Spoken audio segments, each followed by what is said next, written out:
मैं एक ईश्वर में विश्वास करता हूँ। अगर आप उस ईश्वर में विश्वास नहीं करते तो आपकी हत्या जायज़ है। ये मेरा धर्म है। नमस्कार दोस्तों, जैसा आपने पिछले एपिसोड को देखा और सराहा, कई सारे लोगों के सवाल भी थे, तो हम इस समय मौजूद हैं जिनसे आप परिचित हैं, डॉक्टर राहुल शुक्ला जी के साथ, धर्म की समीक्षा के लिए। जो हमारा धर्म सनातन धर्म है उस पर बात करने के लिए एक बार पुनः मौजूद है। डॉक्टर साहब, बहुत बहुत धन्यवाद, आपने फिर से हमें समय दिया। और आप जो हम लोगों ने पिछला एपिसोड किया था जी, उस पर कई सारे सवाल भी आए, तो वो हम सवाल भी लेंगे। साथ में जहाँ से हम लोगों ने ड्रॉप किया था वहीं से फिर से स्टार्ट करेंगे, क्योंकि लोग जानना चाह रहे हैं आगे शुक्राचार्य जी पे जानना चाह रहे हैं। जी हाँ, शुक्राचार्य जी पे मैंने जो पहले कहा था कि शुक्राचार्य जी पे अध्ययन नहीं हुआ जी, क्योंकि आवश्यकता है जब हमारा कोई विरोध करे तो हम विरोधी, एक तो गांधी जी का सिद्धांत था कि पाप से घृणा करो, पापी से नहीं, या उस घृणा से घृणा करो जो करता है, उस व्यक्ति से नहीं जो कर रहा है। ये एक उस लेवल की आइडियोलॉजी है जिस लेवल तक ह्यूमन माइंड का पहुंचना असंभव है कि उसको हम यथार्थ रूप में ग्रहण कर लें उस आइडियोलॉजी को कि पाप से घृणा करो, पापी से नहीं। बहुत मुश्किल है, क्योंकि पाप तो कोई करता है ना। जो व्यक्ति करता है उसको आप प्यार करें और पाप से घृणा करें। पाप तो एक एब्स्ट्रैक्ट चीज़ हो गई, क्योंकि जब वो सक्रिय होती है, जब एक्शन में आती है, तब घटित होती है। अगर हत्या पाप है तो हत्या करने वाला कोई है, तो हम उससे घृणा करें और उससे घृणा न करें जिसने हत्या की है। यह असंभव है, क्योंकि सज़ा भी वही पाएगा, फांसी पे भी वही चढ़ेगा, और अगर उसे समय से नियंत्रित नहीं किया गया पापी को तो वो और पाप करेगा। बिल्कुल, जैसे आपने हत्या की बात की, हाँ, तो बात तो सही है। अगर जिसने हत्या कर दी तो फिर हम सोचे कि वो जो उसके अंदर उस समय इमोशन थे जिसकी वजह से उसने हत्या की, उससे हम घृणा करेंगे तो हत्यारा क्या करेगा? उसको छोड़ दिया जाएगा। हाँ, आज के युग में तो ऐसा संभव नहीं है। तो गांधी जी बड़ी एब्स्ट्रैक्ट फिलॉसफी दे गए। तो हमें हमेशा ये सोचना पड़ता है कि इसके पीछे विचार कौन सा है, तब हम किताबों में जाते हैं। जब किताबों में जाते हैं तो हमें दो फिलॉसफीज़ मिलती हैं। एक है देवत्व की फिलॉसफी जो सबका भला करती है, जो प्रेम, क्षमा, दया, ईमानदारी, इन सब की बातें करती है, आत्मिक विकास की बातें करती है। और एक धारा हमें प्राप्त होती है जो इन सब के विपरीत चलती है।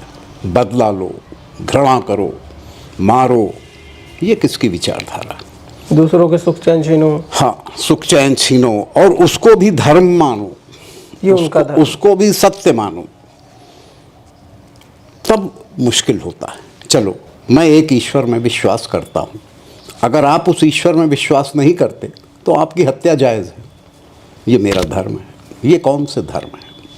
तो मालूम पड़ता है हमारे यहाँ पुराणों में इनकी विवेचना है, ये असुर धर्म है। जब असुर धर्म उत्पन्न हुए, क्योंकि जब धर्म उत्पन्न हुआ तो उसके सापेक्ष से अधर्म उत्पन्न हुआ, ये पंथ बन गए।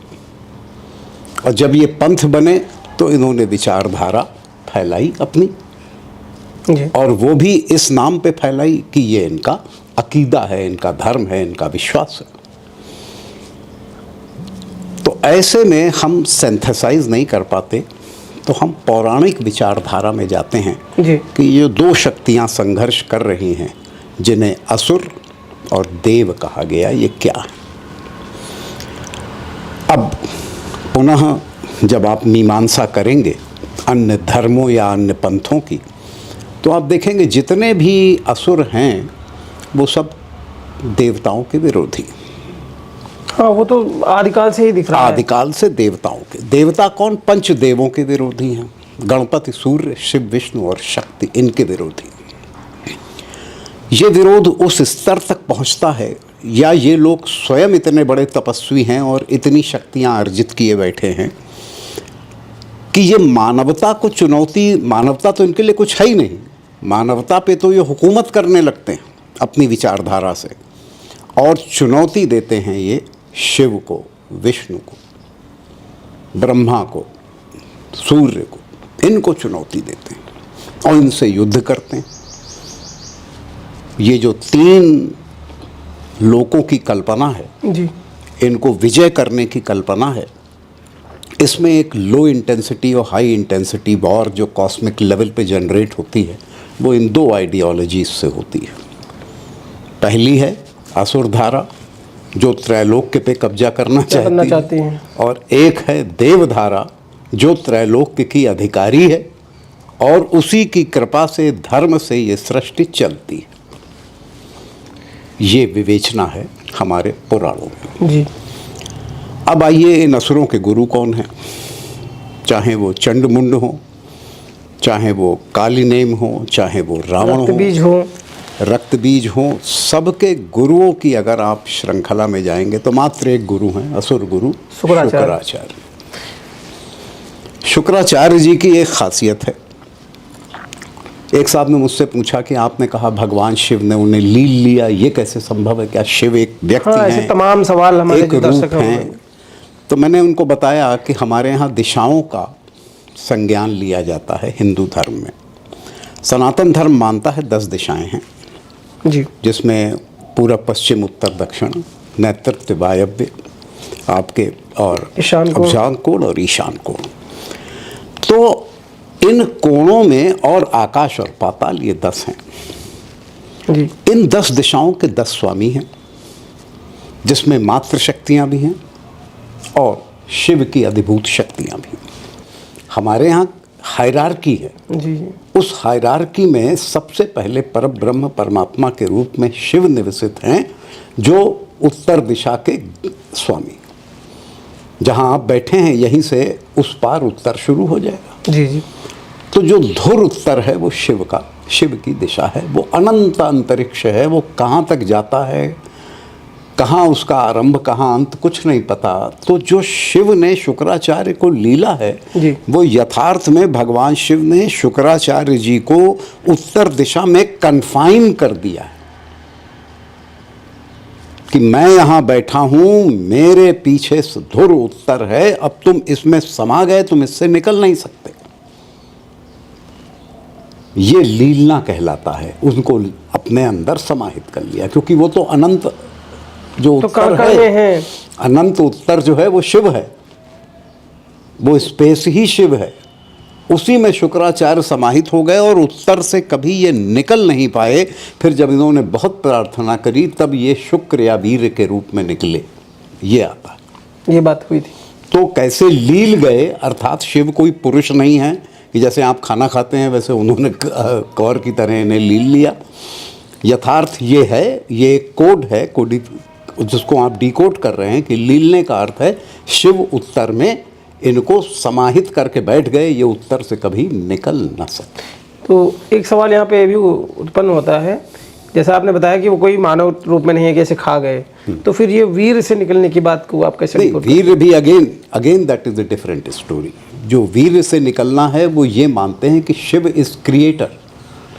संसार जो प्रोडक्ट है, जो शिव और पार्वती की प्रकृति और पुरुष की शक्ति का जी, उसमें जो पुरुष की शक्ति है वो वीर है, वो उससे प्रोड्यूस हुए। Got it? बड़ा सिंपल है। इसको बहुत ज़्यादा कोडिफाई करने की हमें, या डीकोडिफाई करने की बहुत ज़रूरत नहीं है, क्योंकि हमने माना कि माता पार्वती सृष्टि है, मटीरियल वर्ल्ड जी। सती, आप फिर एक उदाहरण मैं दूंगा शिव पुराण से। सती दक्ष की पुत्री तो हैं जी, लेकिन सती हैं तो ह्यूमन बॉडी में, इस वजह से वो मॉर्टल हैं या मृत्यु के अधीन हैं। तभी तो वो जब अग्निकुंड में फांदी तो नहीं रही जी, जल गई। यही तो कथा जी। वो दिव्य शक्ति हैं, लेकिन उनको अपनी दिव्यता का अनुमान नहीं है। वो मॉर्टल बॉडी में, क्योंकि वो मॉर्टल बॉडी में हैं, इस वजह से वो प्रकृति है। और जब पुरुष और प्रकृति का समागम है तभी ये सृष्टि की रचना है जी। तो जो शिव के वीर से उत्पन्न है वो शुक्राचार्य, जो निकले हैं वीर से वो शुक्राचार्य। तो एक रिश्ता तो उनका पिता पुत्र का भी हुआ? हाँ, पिता पुत्र का रिश्ता है। उनके सबसे बड़े उपासक हैं, अनंत शक्तियाँ शिव ने उन्हें दी हैं, लेकिन फिर भी क्योंकि उनकी बुद्धि आक्रामक है, नकारात्मक है, वो सारी ऊर्जा अपने में संचित करना चाहते हैं। और इस प्रकार की उनकी विद्याएं हैं कि जो आपकी पूर्ण हैं उनको वो खींच लेंगे। तो Shukracharya becomes dangerous for the universe. फिर वो अपना मुंह किसी को नहीं दिखाते। मुंह नहीं दिखाते का क्या क्योंकि तात्पर्य? वामन की कथा है ना विष्णु पुराण में, जी, वामन पुराण में वामनपुर बताते हैं कि जिस समय शुक्राचार्य जी राजा बलि के यज्ञ में बैठे थे, जी, वो चाहते थे कि त्रैलोक के हमें मिल जाए, बलि तो जीत ही चुके हैं, मैं गुरु दक्षिणा में मांग लूंगा। गुरु दक्षिणा मांगने में भगवान विष्णु ने ये उनका बुद्धि शुक्राचार्य जी चाह रहे थे। शुक्राचार्य जी की बुद्धि पढ़ ली। भगवान विष्णु पहुंच गए वहाँ वामन रूप में। भगवान विष्णु ने उनसे कहा कि हमें पहले वरदान दे दीजिए कि मुझे 3 पग आप जमीन देंगे। तो बोले भाई मेरा यज्ञ समाप्त हो जाए, उसके बाद आप जो कहोगे दूंगा। तो बोले मैंने 3 ही कदम तो ज़मीन मांगी है। तो बलि हंसने लगे, बोले तुम इतने छोटे से 3 कदम क्या चलोगे, चलो तुम्हें मैं दे रहा हूँ 3 जमीन 3 पग, और जिस समय यज्ञ समाप्त होगा तब मैं तुम्हें बहुत कुछ दे सकता था, लेकिन तुम पहले ही चाहते हो तो मैं यज्ञ से पहले ही तुम्हें 3 पग जमीन दिए दे रहा हूँ। तो कहते हैं ये चीज़ शुक्राचार्य जी वहीं बैठे थे, ये आचार्य थे उस यज्ञ में, इन्होंने बुद्धि पढ़ ली। इन्होंने कहा ये तो विष्णु हैं। वो मना करने लगे, लेकिन बलि बोले मैंने तो वचन दे दिया कि मैं दूंगा। तो वामन कहते हैं कि तुम अपना संकल्प कर लो राजा, और जल डाल के। तो शुक्राचार्य जी गड़ुए में घुस गए, बोले जल ही नहीं गिरेगा तो संकल्प कैसे होगा। गड़ुआ मतलब वो लोटा जो था, लोटा। और उसी की टोटी में कहते हैं कि विष्णु ने जब जल नहीं गिरा तो एक कुशा डाल दी। जब कुशा से इनकी आंख फूट गई, सूर्य नेत्र, और जैसे ही फूटा ये बाहर निकल आए और जल गिरने लगा, संकल्प हो गया। और वामन ने अपना आकार बढ़ाया, 1 पग में उन्होंने जो था वो पाताल और धरती नाप दी, दूसरे में उन्होंने आकाश और ब्रह्मांड अंतरिक्ष नाप दिया, और फिर तीसरे में बोले मैं कहाँ रखूं। तो बलि बोले आप मेरे सर पे रखो, अब यज्ञ समाप्त, सब कुछ खत्म, अब तो मतलब कुछ रहा ही अब मैं राजा ही नहीं हूँ, अब तो मतलब मैं 3 पग जमीन देने के बाद, त्रैलोक के जीतने के बाद तो त्रैलोक तो महाराज आप ले गए। तो कहते हैं तब से शुक्राचार्य डेड एनिमी हो गए भगवान विष्णु के। क्योंकि हमारे यहाँ हरिहर का कॉन्सेप्ट है जिसमें शिव और विष्णु तत्व दोनों एक हैं, तो स्वाभाविक था कि वो अगर विष्णु के शत्रु हुए तो वो शिव के भी शत्रु हो गए। वो अपने रामचरितमानस में कहा ही गया है। हाँ, और कि वहाँ कहा ही गया है कि शिवद्रोही मम दास कहावा, सो नर मोहि सपने नहीं पावा। इसलिए ऐसी ही लाइनें भगवान शिव की तरफ से भी बोली गई हैं। उधर से भी बोला गया है कि जो कि हाँ सत्य कहूँ मैं अनुभव अपना, सत हरि भजन जगत सब सपना। तो जब वो कहते हैं अपनी पत्नी से ही उमा कहूँ मैं अनुभव अपना, तो आप समझ सकते हैं कि जब दोनों एक दूसरे में मिले हुए हैं, तो अगर आप विष्णु से शत्रुता करेंगे तो शिव से स्वाभाविक हो जाएगी। तो शुक्राचार्य जी शिव के इतने बड़े डिसाइपल होते हुए भी फॉलन डिसाइपल कहलाते हैं। फॉलन डिसाइपल का अर्थ है, ये बिब्लिकल टर्म है, बाइबल से उठाया गया। फॉलन डिसाइपल हमारे यहाँ कहा जाता है निष्कासित ऋषि। ये हाँ, तो ये निष्कासित ऋषि हैं। तो समस्त आध्यात्मिक शक्तियों से संपन्न होने के बाद भी शुक्राचार्य जी जब निष्कासित हुए महाभारत के यज्ञ से, जिसका मैं विवेचना पहले कर चुका हूँ, पहले ही बात हो चुकी है इस पे, और वो पश्चिम गए तो पश्चिम स्वाभाविक था कि यही सेंट्रल एशिया से आप चलिए तो यूरोप तक पूरा पश्चिम था, इजराइल वगैरह सब इसी में आते हैं। आज की डेट में जैसे आप मिडिल ईस्ट कहते हैं वो इसी में आते हैं। समय के हिसाब से नई नई सीमाएं गठित होती हैं। हाँ, लेकिन नए राज्यों का अगर आप भारत से निष्कासन मानते हैं कि सिंधु नदी के पार गए तो यही इलाका है पश्चिम। ये पूरा एक डिसोलेट बैरन लैंड है। यहाँ पर देवी देवता हैं ज़रूर, लेकिन बहुत छोटी प्रकृति के, छोटी शक्तियों के।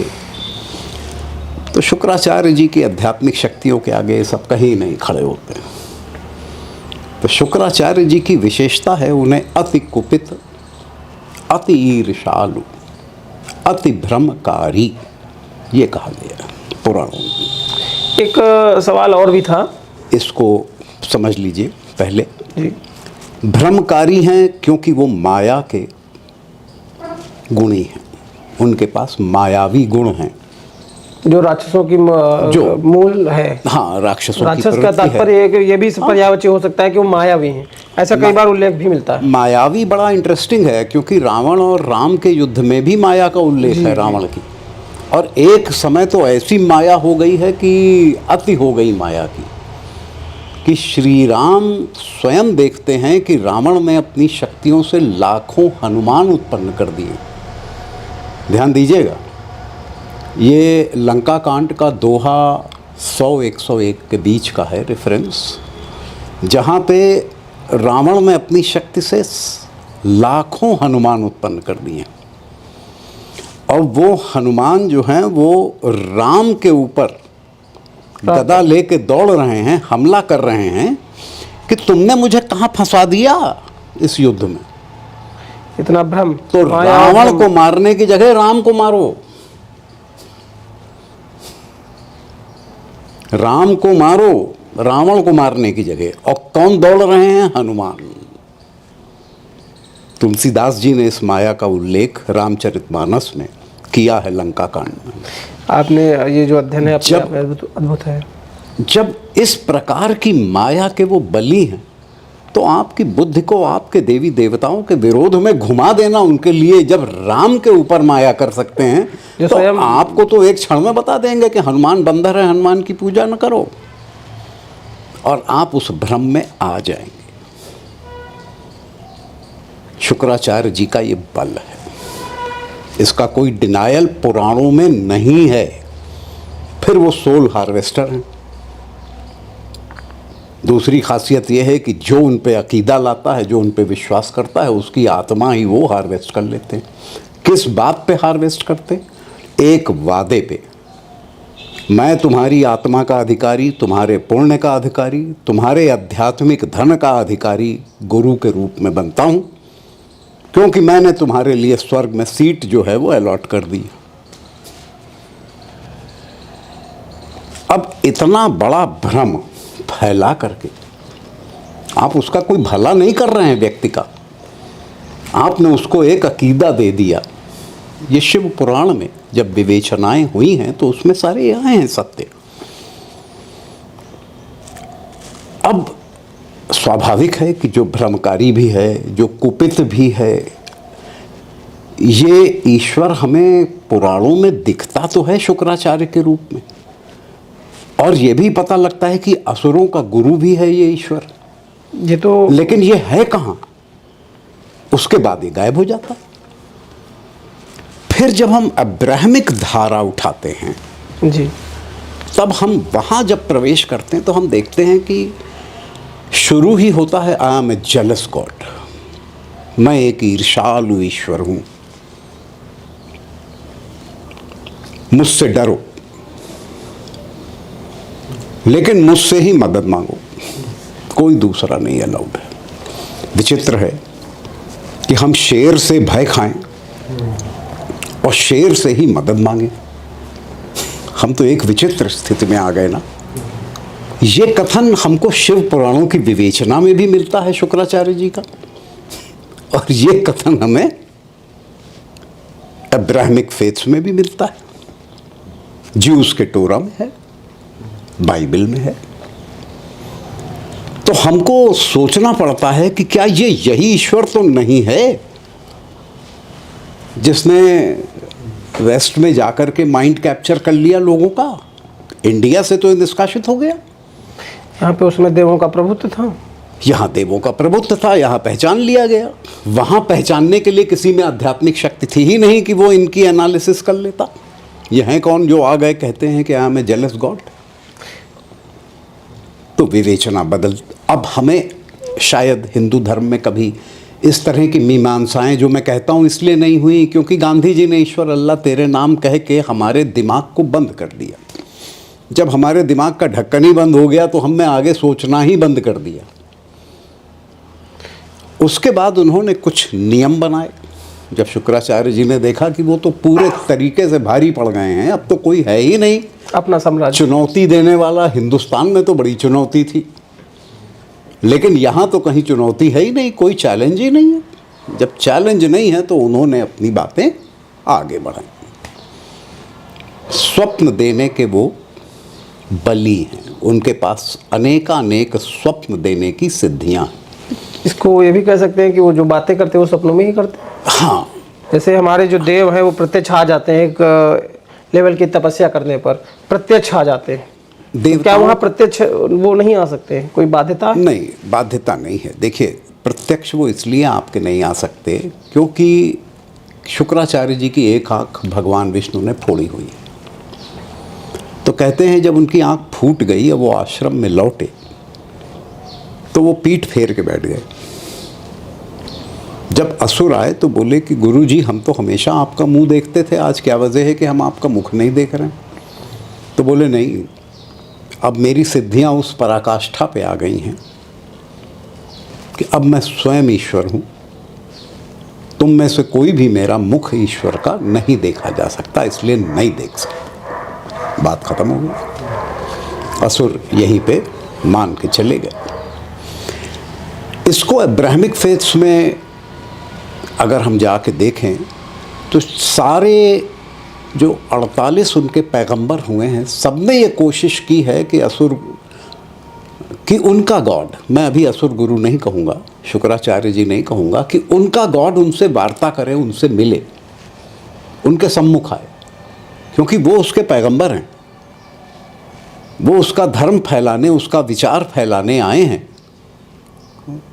वो उसके लिए सोल हार्वेस्ट करने इस धरती पे आए हैं, लाखों करोड़ों में। तो उस ईश्वर से मुलाकात तो हो जाए। तो कहते हैं कि सब इस अवस्था तक तो पहुंच गए कि वो ईश्वर से बात कर लेते थे, यहां तक आ गए, कम्युनिकेट हो गया था, कम्युनिकेशन कर लेते थे, लेकिन उसका मुंह नहीं देख पाते थे। हाँ, हज़रत मोसेस ने बहुत कोशिश की। तो कहते हैं कि उनको इजिप्ट में सनाए की पहाड़ी पे खुदा ने बुलाया, बोले ठीक है आ जाओ। जिस समय मोसेस जाते हैं सनाए पे मिलने, इनकी माँ की डेथ हो चुकी है। तो गॉड ये भी कहता है कि watch your steps Moses, you are without the blessings of your mother. तुम्हारे पास उस समय माँ की ब्लेसिंग्स नहीं है, आशीर्वाद नहीं है, इसलिए अपने कदम लड़खड़ाए ना, संभाल के चलो। मोसेस ओतप्रोत है कि ईश्वर की आवाज़ सुन रहा है, आगे बढ़ता है तो उसे एक विशाल पुरुष ऐसा दिखाई देता है जो उससे हाइट में बहुत लंबा है, लेकिन उसकी बैक दिख रही है, पीठ दिख रही है। हाँ, वो सम्मुख से नहीं है। और एकदम से इतनी बिजलियां कड़कती हैं कि मोसेस चौंधिया जाता है और बेहोश हो जाता है। हज़रत मूसा बेहोश हो जाते हैं। जब होश में आते हैं तो ईश्वर उनसे कहता है कि तू मेरा प्रिय तो है, लेकिन तू मुझे देख नहीं सकता क्योंकि मैं ईश्वर हूँ। उसके बाद कहते हैं कि उसे 10 कमांडमेंट्स दिए खुदा ने। तो वही उसकी शक्ति, ऊर्जा आई और उसने पहाड़ के पत्थर के ऊपर 10 कमांडमेंट खोद दिए। जिस पत्थर को उठा के मोसेस नीचे लाया, माउंट सिनाई से नीचे, और ला के उसने लोगों से कहा कि ये 10 आदेश मुझे माउंट सिनाई पे प्राप्त हुए। फिर ये कहानी आगे बढ़ती है। अब कुछ का जिक्र ज्यूस के टोरा में भी है, कुछ का जिक्र बाइबल में भी है, कुछ कुरान शरीफ में भी है। लेकिन परेशानी ये है कि हर जगह हर पैगंबर यही कोशिश कर रहा है कि वो खुदा से की सूरत देख ले, और देख नहीं पा रहा है। एक रेफरेंस और दूंगा कि टर्की के क्षेत्र में इस्लाम तो थोड़ा लेट पहुंचा। वहाँ पे महमूद सेकंड ने जब 1285 में ऑटोमन एम्पायर की स्थापना की। इत्तेफाक से ये सबसे बड़ी एम्पायर है यूरोप की। ये 1923 तक चली है, करीब 740 साल, बहुत बड़ी एम्पायर है, 750 साल के करीब। तो उसने चर्च ऑफ हेगिया सोफिया को जीत लिया और उसे मस्जिद में कन्वर्ट कर दिया। तो कहते हैं वहाँ पे पहले जो था वो मैनिचेइज्म था और एक नॉर्डिक क्रिश्चियनिटी थी और एक टेंजिन करके एक धर्म था। कई सभ्यताएं थी। हाँ, ये धर्म सभी कहीं ना कहीं अब्राहमिक थॉट से प्रभावित थे। तो इन धर्मों में कई पैगंबरों का उल्लेख है जो खुदा से बात करने की कोशिश करते हैं। इनके कई नाम हैं। ये एडम से शुरू होता है। Adam, Enoch, Noah, Eber, Saleh, Abraham, Lut, Ismail, Ishaq, Jacob, Joseph, Job, Jethro, Moses, Aaron, Davis, Salman, Isaiah, Elisha, Jonah, Ezekiel, ज़ैरिच, जॉन द बैप्टिस्ट, जीसस और उसके बाद आखिर में हज़रत मोहम्मद साहब। इनमें से कहते हैं कि 8 ने कोशिश की कि खुदा से बात हो। डेविस ने भी की, सलमान ने भी की, एलिशा ने की, जोना ने की। ये सब अलग अलग स्थानों के हैं। ये अलग अलग जगहों पे इनको खुदा ने बुलाया, ये मिलने गए। ये टर्किश रेफरेंसेस हैं जिनकी मैं बात कर रहा हूँ जी। ये मिलने गए तो उन्होंने बस वही दृश्य देखा कि कोई एक पीठ दिख रही है, बड़ा सा एक आदमी है, प्रकाश है, लेकिन वो उसकी सूरत नहीं दिख रही। आखिर में कहते हैं कि हज़रत मोहम्मद साहब ने भी ये कहा कि खुदा मैं तुझे देखना चाहता हूँ। अब्राहमिक लाइन के वो आखिरी पैगंबर हैं। तो उन्होंने कहा खुदा ने कि ठीक है, मैं तुझे एक बुर्राक नाम की एक गधी है वो भेजता हूँ। कुछ लोग कहते हैं घोड़ी है, कुछ कहते हैं गधी है। वो डिवाइन है। उसके ऊपर बैठ के हज़रत गए हैं 7वें आसमान पे। वहाँ गए हैं तो उन्हें जिब्रील ने कहा है कि ठीक है, मैं तुम्हें ले चलता हूँ खुदा के पास। वहाँ तक ले जाता है। जिब्रील मतलब? जिब्रील, गैब्रियल, बाइबल में गैब्रियल है फरिश्ता, जो ईश्वर का फरिश्ता है, जैसे हमारे पार्षद। हाँ। और वो कहता है ठीक है, मैं तुमको लेके जा सकता हूँ वहाँ तक, लेकिन यहाँ मेरी सीमा ख़त्म है, इससे आगे मैं नहीं जा सकता, अब तुम जाओ क्योंकि तुम पैगंबर। तो मोहम्मद साहब जाते हैं तो कहते हैं कि एक धनुष तीर बाण कमान जो होता है उसकी दूरी से खुदा उनसे बात करता है। तो शायद वो आखिरी हैं जो इतने डिस्टेंस पे खुदा से बात करके आए हैं, लेकिन देखा नहीं उन्होंने भी। अब ये जो परंपराएं हैं, इसमें हमारा प्रश्न उठता है कि क्योंकि ये टर्किश रेफरेंसेस मैं कोट कर रहा हूँ जी। उसके बाद टर्की में जब महमूद ने जीत लिया तो स्वाभाविक है इस्लाम आ गया। चर्च ऑफ हेगिया सोफिया मस्जिद में कन्वर्ट हो गया। वो चर्च रहा ही नहीं, उसका कैरेक्टर ही बदल गया पूरा का पूरा। जैसा आपने बताया भी था पिछले के वीडियोस में कि बहुत सारी सभ्यताएं जो है हाँ नहीं रही, हाँ नहीं इस दौर में। तो वहाँ से ये आपकी नॉस्ट्रेडमिक क्रिश्चियनिटी ख़त्म हो गई, टेंजाइन ख़त्म हो गया, ये मिनीचीज़ का धर्म ख़त्म हो गया, इस्लाम फैल ऐसे तो कई सारे मैं भी पहली बार ही नाम सुन रहा हूँ। हाँ, वो स्वाभाविक है। एंशिएंट वर्ल्ड में बहुत से रिलीजन्स थे। तो जब ये धर्म ये इस्लाम फैल गया तो इन किताबों का अनुवाद किया गया अरबिक में, पर्शियन में। ये बुक्स अवेलेबल हैं जिसमें खुदा से इंटरैक्शन का एफर्ट कई पैगंबरों का है या नबियों का है। तो जब हम इसकी विवेचना में जाते हैं तो हम देखते हैं कि इधर शुक्राचार्य जी भी अपना मुंह नहीं दिखाते, उधर गॉड भी अपना मुंह नहीं दिखाता। क्लासिक ये है कि जब हमारे यहाँ भगवान श्री राम अयोध्या लौटे हैं दीपावली वाले दिन, तो उस समय हर आदमी अयोध्यावासी आतुर है कि राम से कैसे मिल ले, एक बार देख ले, एक बार देख ले, उनको गले लगा ले, उनके समीप प्रेम इतना है और हजारों लाखों में लोग हैं। तो तुलसीदास जी लिखते हैं कि अमित रूप प्रगटे ते ही काला, और यथा योग सब मिले कृपाला। और उस क्षण किसी ने राम को पीछे से नहीं देखा। राम सबके सम्मुख हैं जी, राम सबसे गले मिल रहे हैं, पीछे से नहीं दिख रहे, अपने हाथों से उपहार दे रहे हैं। हाँ हाँ, सब उनका इंटरेक्शन है, वही जो प्रेम जो चाह रहे हैं राम से, जिस अपेक्षा से पहुंचे हैं उससे ज़्यादा मिल रहा है। बाध्यताएं नहीं, बाधाएं नहीं, कोई बाधाएं नहीं हैं, आप अपने ईश्वर के साथ जुड़े हुए हैं। यही गोपियों की रासलीला है भगवान श्री कृष्ण के साथ, कि जिस क्षण वो गोपियों के साथ हैं, कोई गोपी उन्हें पीछे से नहीं देखती और वो सारी गोपियों के साथ हैं, सबके साथ एक साथ। और कहते हैं कि 16,000 शक्तियां हैं जिनके साथ श्री कृष्ण एक साथ रास कर रहे हैं, और सबको लगता है वो उन्हीं के साथ हैं और किसी के अन्य के साथ नहीं, किंतु वह सबके साथ है।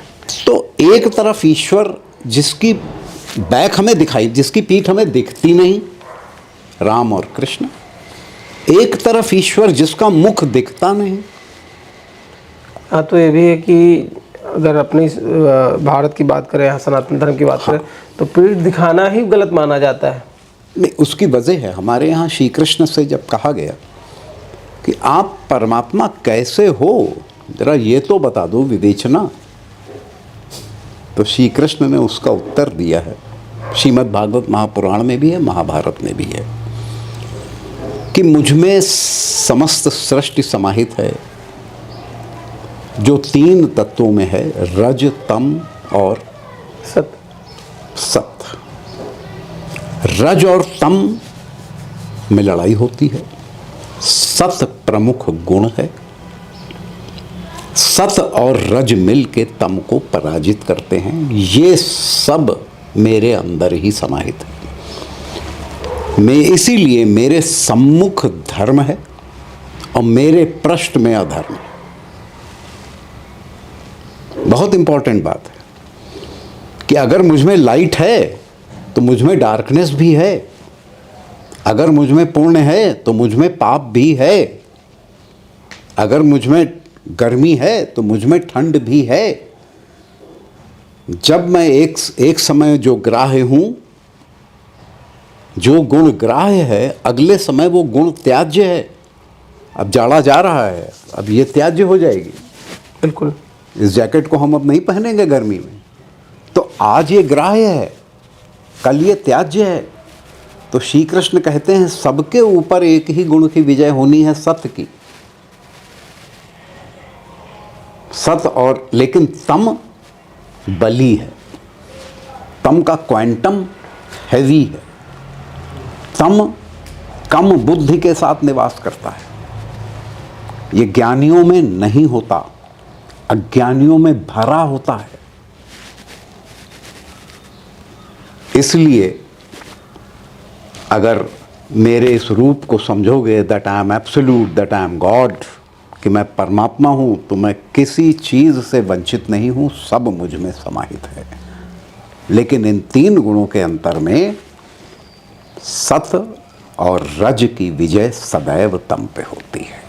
यही धर्म है, वो आदिकाल से ही देखने को मिलता है। यही धर्म है। बहुत बहुत बड़े बड़े जो है राक्षस हुए हैं, हाँ, सब तमोगुण से प्रभावित थे, बराबर भी पहुंचे हैं। जितने राक्षस हुए सब तमोगुण से प्रभावित थे। और उसी उनके ऊपर जब सत और रज की विजय हुई, तभी धर्म बना, धर्म की स्थापना हुई अपना। हाँ, और ये तो श्री कृष्ण ने पहले ही कह दिया कि तम का क्वांटम इतना हैवी है, अज्ञान और अत्याचार और पाप और अधर्म का क्वांटम इतना हैवी है कि इसको मानने वाले अरबों में होंगे और धर्म को मानने वाले बहुत कम संख्या में होंगे। सत्य बहुत कम है, लेकिन ये मेरा प्रमुख गुण है और मेरे सम्मुख है।